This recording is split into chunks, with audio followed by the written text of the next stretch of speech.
Myth pushing this final tier 2 tower.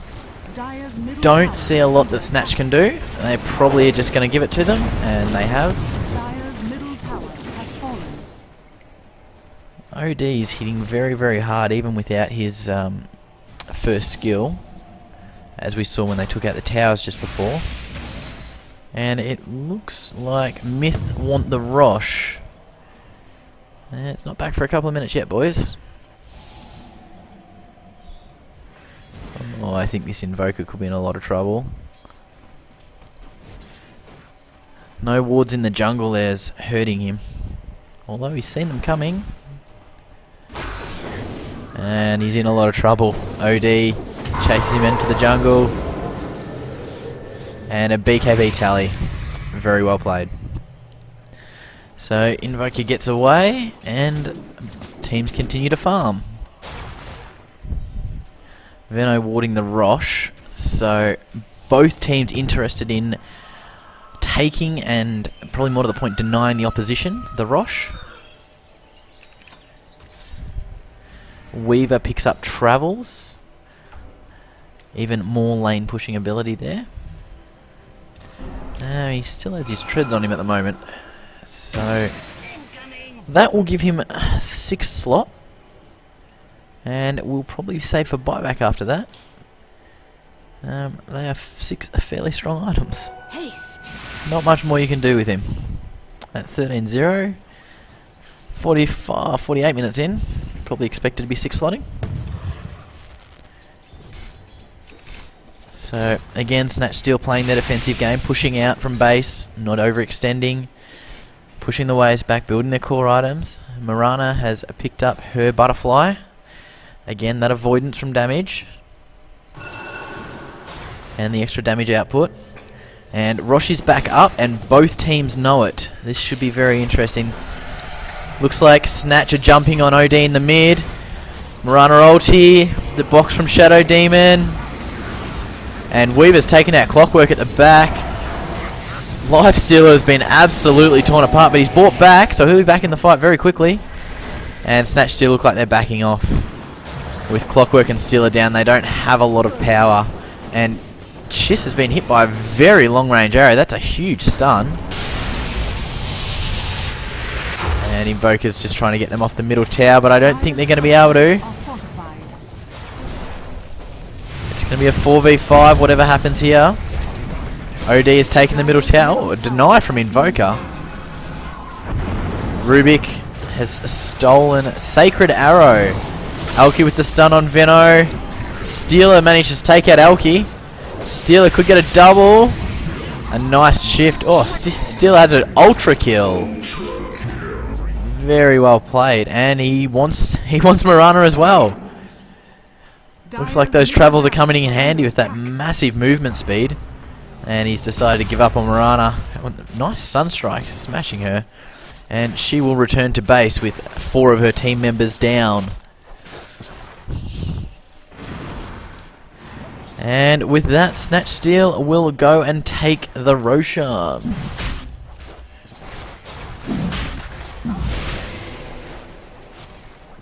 So, looking at this XP graph, you can see that Snatch have pulled it back under 10k with that quite a favourable engagement. Steel has picked himself up an MKB, obviously to counter those butterflies, as I'm fairly sure that's how that works. And the difference in gold earned is still actually well in Myth's favour due to the buybacks that were actually created. The engagement did go in Snatch's favour in the terms of XP, but it was only slight in their favour in terms of the gold. And a lovely arrow on Mirana. A nice 4-staff there from Shadow Demon to get her out of the Sunstrike. And again, middle lane is pushing, and Snatch will push it back and fall back into their neutrals. Very defensive playstyle here. They know they're well behind in the game, but they know they can get back in it. They just need to build their core items up.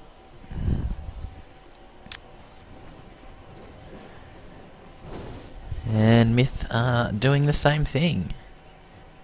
Clockwork has got himself a blade mail. He also has a cheese from Roshan, which it may not seem that much, but it can turn fights. That is a full heal. Well, 2.5k HP, so a full heal and a full mana for Clockwork. And that could definitely turn a fight. 3 of Snatch Steel coming down the middle now. Invoker putting out a fairly large chunk of damage. He's actually picked up that Assault Cuirass I was talking about earlier, which is very useful for the Stealer. That's allowed him to pick up the MKB instead. And Snatcher grouping up. Will be a smoke. No, a tactical pause. They've grouped up. They're about to smoke.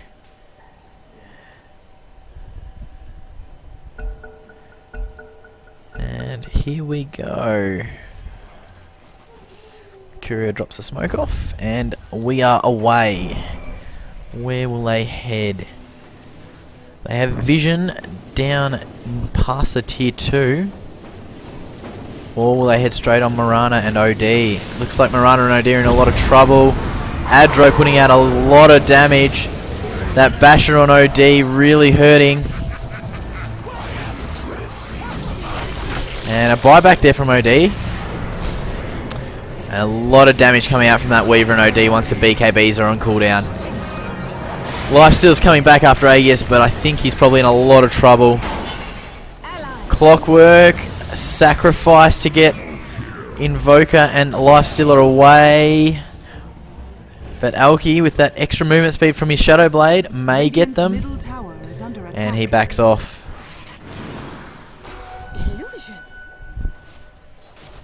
Clever arrow, doesn't quite reach. And Adro will continue to push the bottom lane.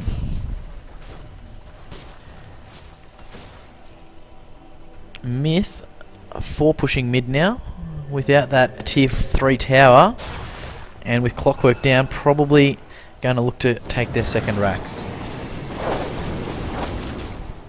The lane pushing ability with that Starfall from Marana is quite incredible.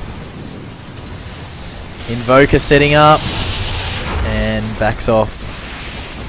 And that will be a Rax in the mid for Myth. So Snatch Steel very much on the back foot in this game.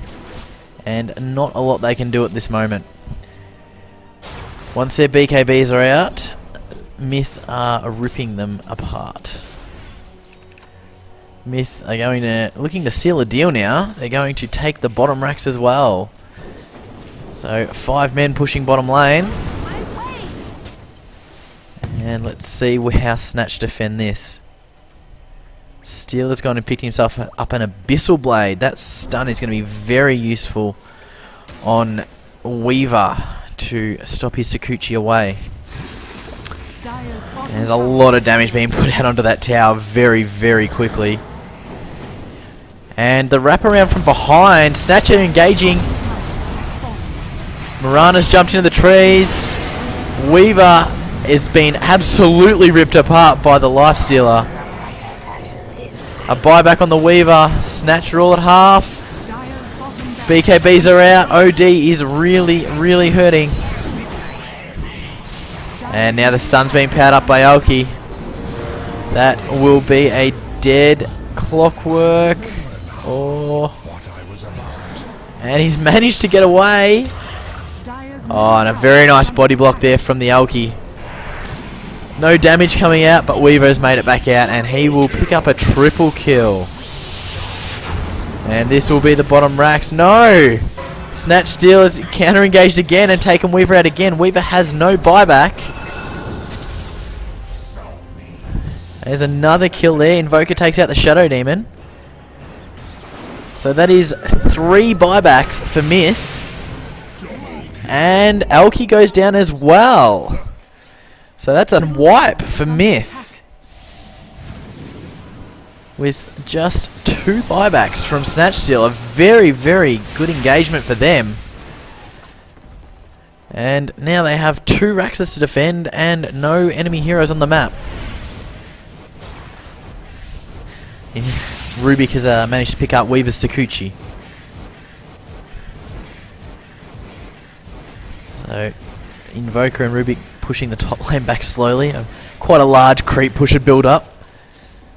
And they managed to down that, and some more come.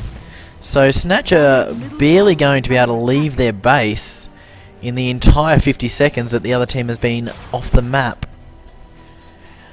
Just goes to show the lead that Myth have. Snatch have actually taken a huge XP lead from 12k Myth advantage to an 8k Snatch advantage now. That is a massive turn in a very small space of time. Players here. But as you can see, the gold earn, it's still sitting 10k up for Myth. That allows them those extra core items and allows them to just do that little bit more damage, have that little bit more HP in those team engagements. Incoming. So Venomance with 2.5k going to Secret Shop and dumping a ward in Rosh. So again, both teams going to be interested in that Rosh. Clockwork pushing the middle back. Myth 3-man at bottom pushing that lane back. Adro saving again.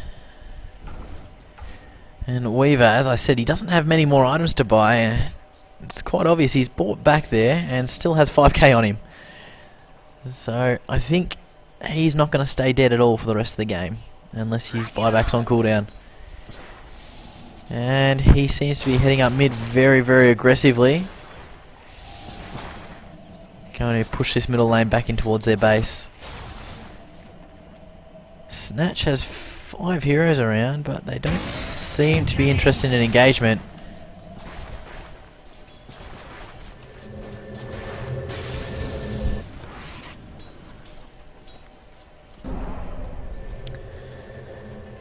And here come Myth again looking for this bottom racks. There is no tier 3 tower. BKBs are up on both teams. Alki's in a bit of trouble, but he's got his stun coming out now. And he has been shifted by OD. Adro is down, the Life Stealer is down. That is a major DPS down for Snatch Steal. And a couple of deaths. Weaver goes down there, and OD, the two big hard hitters for Myth, are down. Invoker sees an opportunity, and that stun from Alki is really hurting him. He's popped his invis and he's going to get away. And Clockwork has taken out the Shadow Demon with a nice cogs and a stun. So again, another good engagement for Snatch Steal.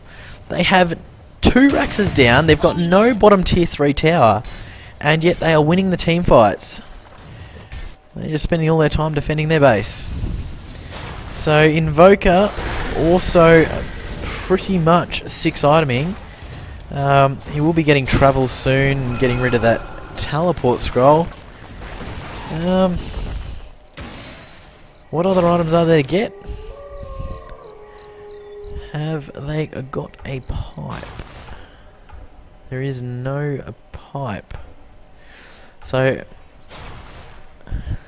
I definitely think that the amount of damage that Myth are putting out, Snatch have to engage on them. When Myth manage to jump Snatch, they seem to do too much damage before Snatch can react. And when the opposite happens, Snatch manage to take them out before they can do that damage. You look at the Weaver, quite a fragile hero. Mirana, fragile when she doesn't get her Manta off, and even then, fragile. Alki, fragile without his ulti. Shadow Demon, very fragile. OD, very maneuverable with his 4-staff and his Hex and his box. But again, not the most tank heroes. None of them really have a lot of HP. There you go. The Weaver has the most HP. The Weaver and the OD, which are their 2 hard-hitting carries. So I think if Snatch can continue to jump Myth in the team engagements, they will continue to win them. Whether that's enough to push 2 Raxes and no base tower, I'm unsure. It looks like Myth are waiting for the Rosh respawn. Still a good, I think that's 15 seconds away, 20 seconds away. There we